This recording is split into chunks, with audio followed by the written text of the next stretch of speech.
In the working-class neighborhood of East Austin, between aging buildings and graffiti-covered garages, lived Diego Ramirez, a quiet young man with an extraordinary gift. While most people heard noise when an engine ran, Diego heard music. Where others saw metal and oil, he saw rhythm and harmony. Since childhood, Diego had been fascinated by engines. His father, Mr. Ramirez, owned a small repair shed on Riverside Drive. It was little more than a tin roof shack with tools hanging from nails and oil stains on every surface. But to Diego, it was a sacred place. "An engine speaks, mijo," his father would say, holding Diego close to the hood of a tractor. "You just have to learn to listen." Diego learned fast. By age 12, he was helping with real repairs. By 14, he was diagnosing engine problems just by hearing them run. His grandfather, a former race team mechanic from California, recognized Diego's gift early on. While other kids played basketball in the streets, Diego sat in the garage, listening to the hum of engines and sketching mechanical diagrams in an old notebook. "A motor is like an orchestra," his grandfather told him. "If something sounds off, there's an instrument out of tune." By the time he turned 15, Diego could rebuild small engines with his eyes closed. At 17, people came from neighboring towns asking specifically for the kid with the ears. But East Austin didn't offer many opportunities. Diego dreamed of something bigger. He spent his nights reading borrowed engineering books, often under candlelight when the power went out. His mother would find him asleep at the kitchen table, surrounded by open manuals, pencil still in hand. At 19, with just $600 saved and a toolbox passed down by his grandfather, Diego rented a narrow garage space on a forgotten side street.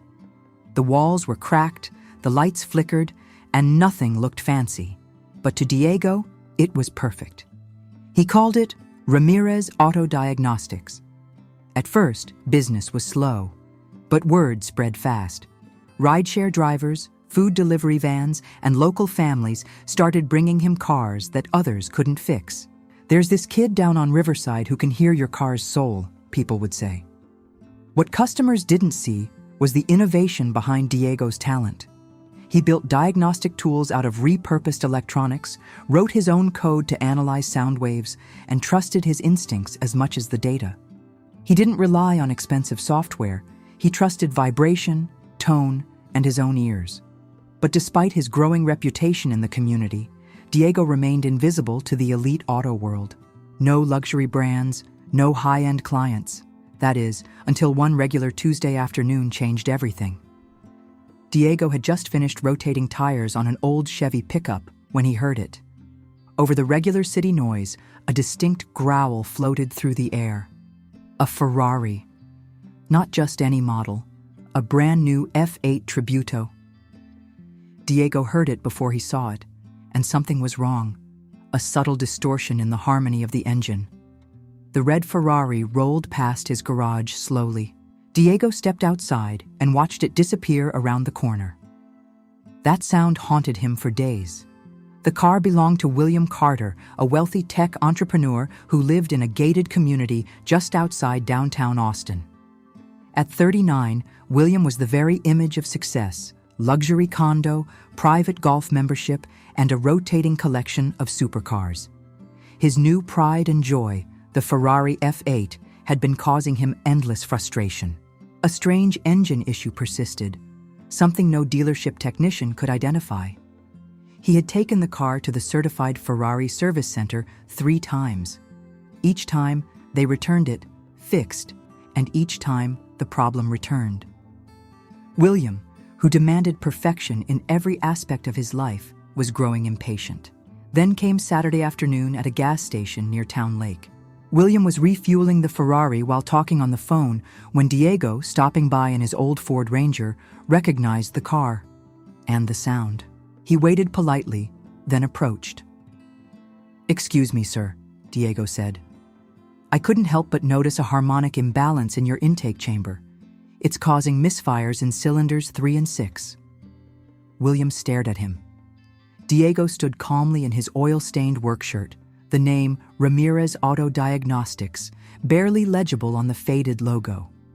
William chuckled. And you figured that out, just by listening? Two uniformed technicians from the dealership were nearby and overheard. One snorted. "These DIY mechanics think watching YouTube makes them experts," he said. "I run a shop down in East Austin," Diego replied, unfazed. "If you'd like a second opinion, I'd be glad to take a look." William raised an eyebrow. "Let me get this straight. You work on trucks and family sedans, and now you want to fix a $300,000 Ferrari?" The technicians laughed. One added, "You'll have better luck fixing lawnmowers, pal." Diego didn't argue. He simply placed his business card under the Ferrari's windshield wiper and walked away. The laughter followed him back to his truck. For the next few weeks, William Carter found himself trapped in an endless loop of frustration. Every time he picked up his Ferrari from the dealership, the engine issue returned within days. Despite countless diagnostics, sensor replacements, and software patches, nothing worked. Now the lead technician was suggesting a full engine replacement, an $80,000 procedure that would take 3 months, even under warranty. William was livid. The Ferrari wasn't just a car, it was a symbol of his status. It was sleek, rare, and loud, just like everything else he built his identity around. And now it was becoming a running joke among his elite friends. One morning, while reorganizing the center console of the Ferrari, William's assistant, Megan, found a card tucked under the visor.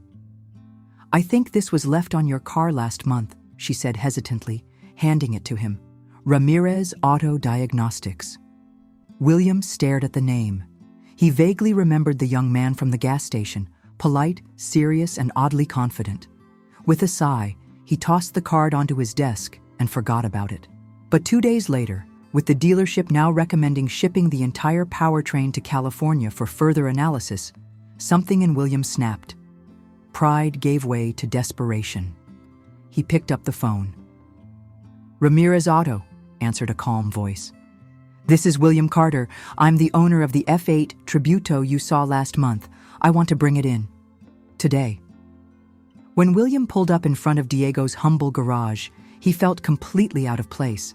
His luxury supercar gleamed in contrast to the cracked sidewalk, buzzing streetlights, and rows of modest shops. There was no receptionist, no espresso machine, just a quiet buzz of work and the scent of metal, grease, and hard labor. Diego approached slowly, wiping his hands with a rag. He didn't reach for the keys or open the hood. Instead, he circled the Ferrari slowly, listening, leaning in, tapping parts of the body with gentle precision. He paused and closed his eyes briefly as the engine idled. "I'll need it for 2 days, Diego finally said. William scoffed. 2 days? The official Ferrari centers had it for weeks, and they couldn't fix it. "I've heard this problem before," Diego replied, meeting his eyes. "In different engines, the principle is the same." With a reluctant sigh, William handed him the keys. "If anything happens to this car—" "I know what this machine means to you," Diego interrupted softly. "I'll treat it with the respect it deserves." When William left, Diego immediately went to work.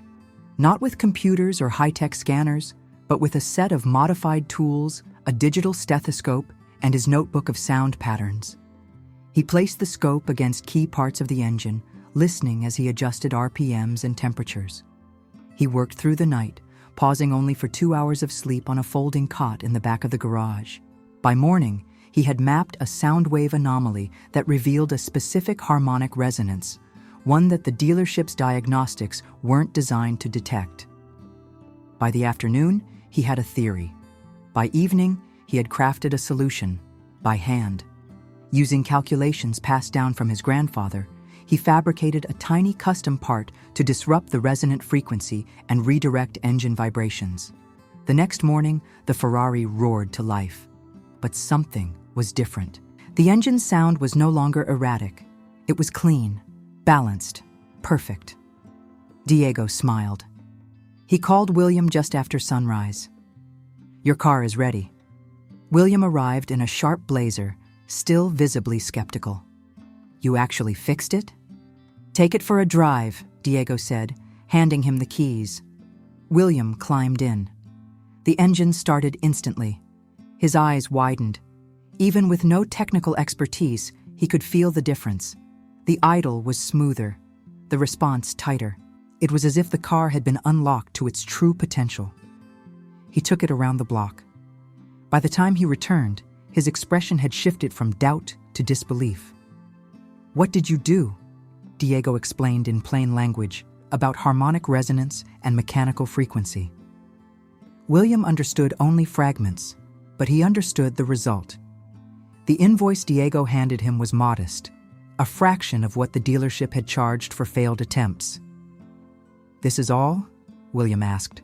"It's my standard rate," Diego replied. "The complexity doesn't change the value of the work."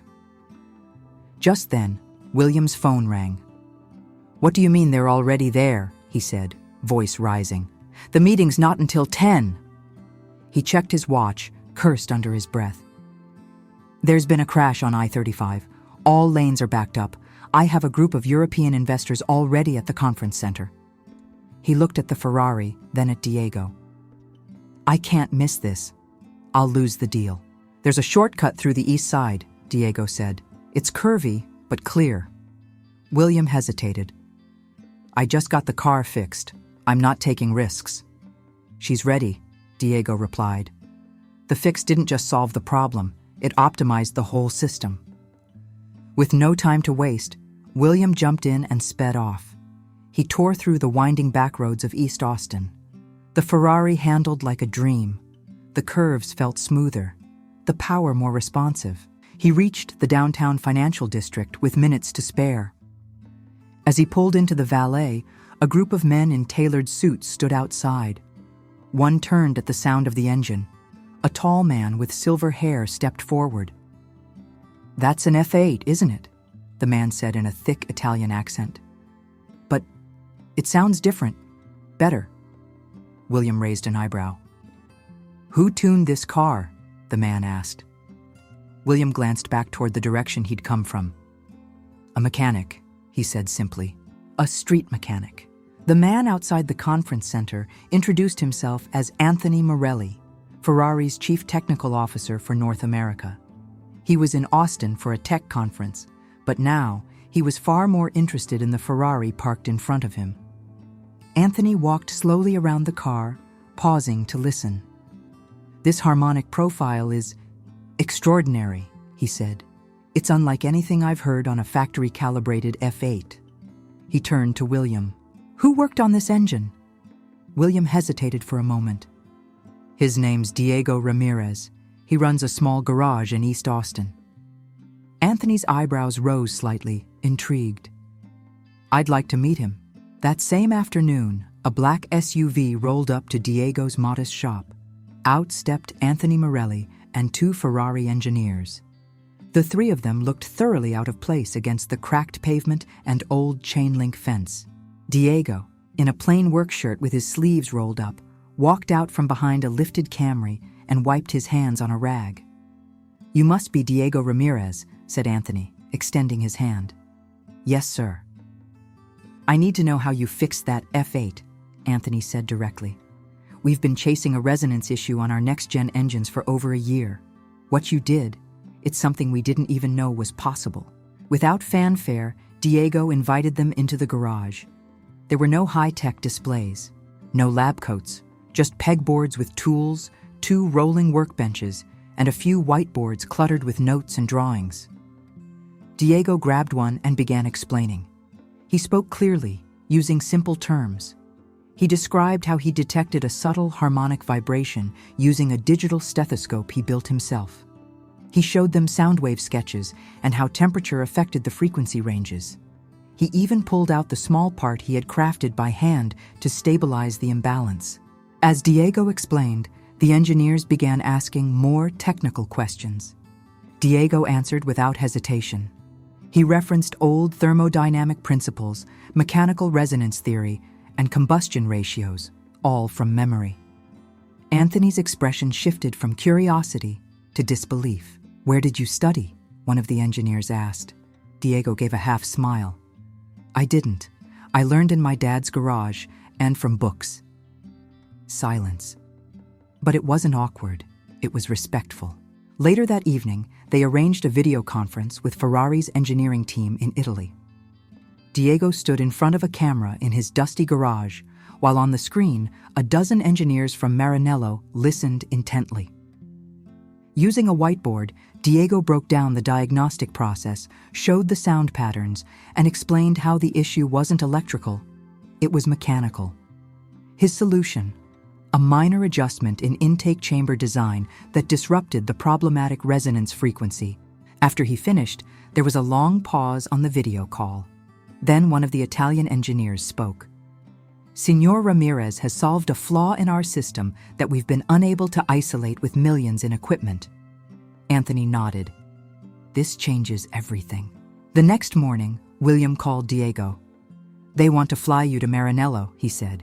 "They want you in their research lab, full-time, 6-figure contract, relocation package, the works." Diego didn't answer right away. He looked around his small shop. The workbenches, the chalkboard notes, the young apprentices sweeping the floor. He had been quietly mentoring local kids from the neighborhood, giving them something he never had: a place to learn without judgment. One of the boys, Luis, was 17 and already diagnosing engine issues better than most dealership techs. Another, Maya, wanted to be the first woman in her family to work in automotive design. They were his people. That night, Diego stayed late at the shop. He stared at the offer Ferrari had emailed him: the money, the title, the prestige.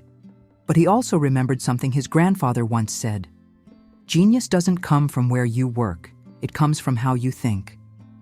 While Diego contemplated the future, word of his story began spreading. Automotive blogs picked it up. "Street mechanic solves Ferrari's unsolvable problem." A short clip from the video call with Ferrari engineers leaked onto social media. It went viral. Within days, engineering schools were emailing him, asking to interview him for case studies. Tech YouTubers begged for a tour of his shop. And then, the past came knocking.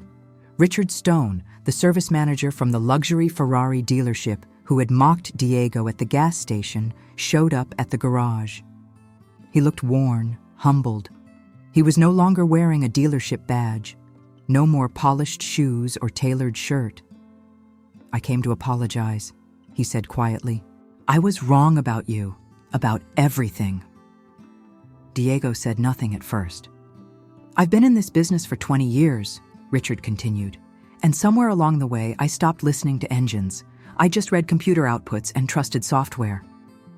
Diego nodded slowly. "I'm rebuilding from scratch," Richard said. "If there's any way I can help here, clean floors, fix tires, I'd be grateful."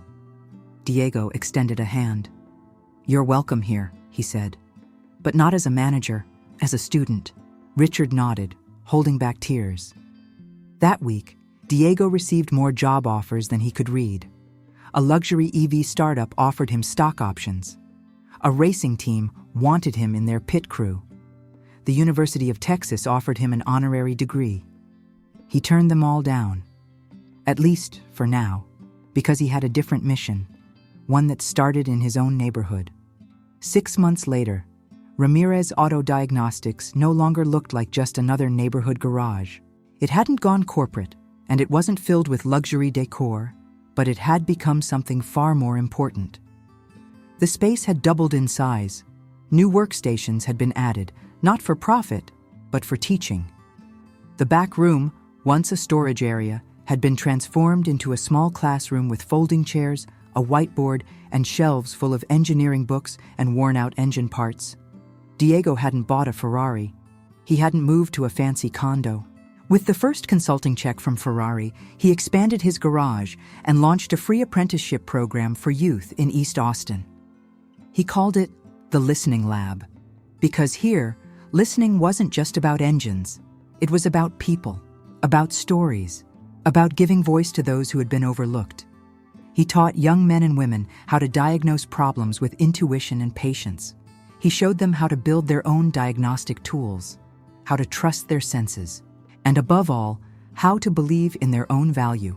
"They'll try to measure you by where you're from or what degree you don't have," Diego told them one afternoon. "Don't let them. Let your work speak louder than your resume.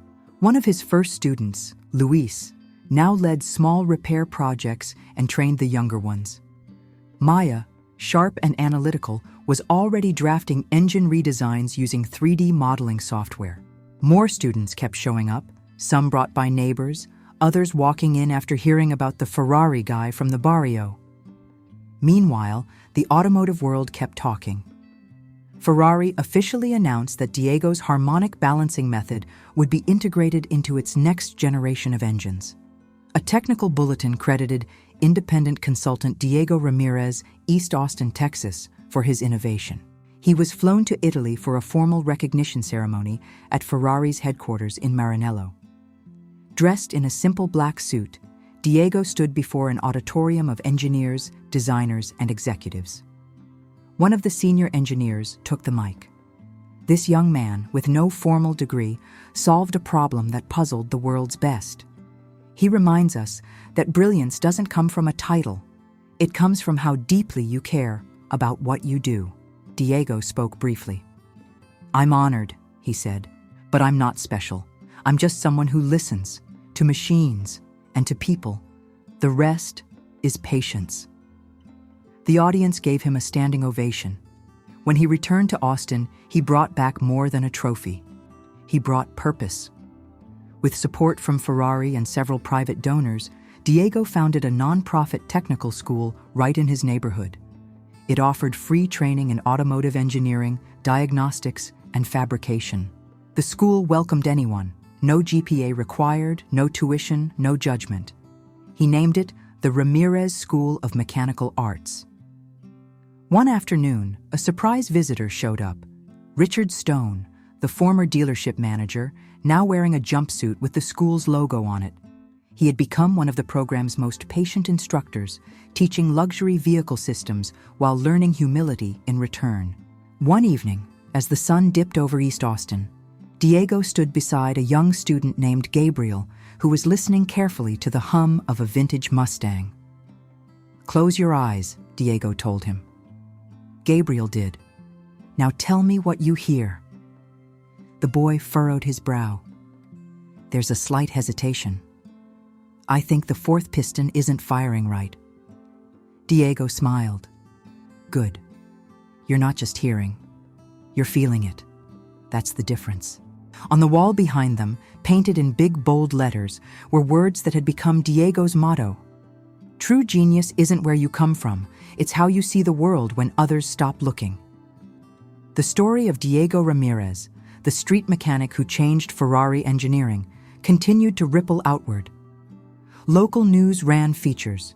Universities sent students to visit. Even major car manufacturers began studying his approach. Yet Diego remained grounded.